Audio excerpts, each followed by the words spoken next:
Texas's new budget will give education the financial boost it hasn't seen in years. We continue our coverage of the governor's inauguration with senior reporter John Palmentary. And John, it looks like schools will get billions of dollars.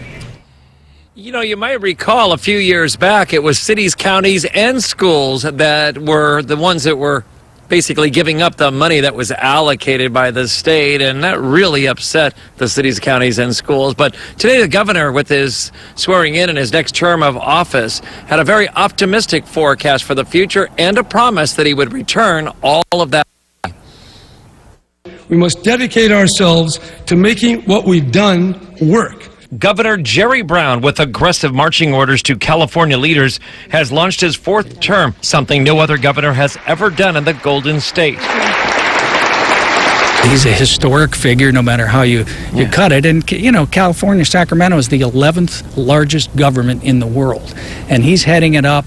Political analyst Jerry Roberts watched the inauguration in our studios and says the state is in better shape now after climbing out of the recession. Schools and local governments will see the benefits. We'll also repay $1 billion borrowed from our schools and community colleges, and another $533 million owed to local governments. So he's not only paying back the money that was borrowed during the Schwarzenegger years, he's adding money. Brown had forward environmental ideas in the 1970s when he was governor and often criticized, but he was committed to energy changes then and now. We lead the nation in efficiency, cleaner cars, and energy storage. But he's talking now about reducing gasoline use in California by 50% in the next 15 years, which is, you know, kind of a man to the moon kind of a goal.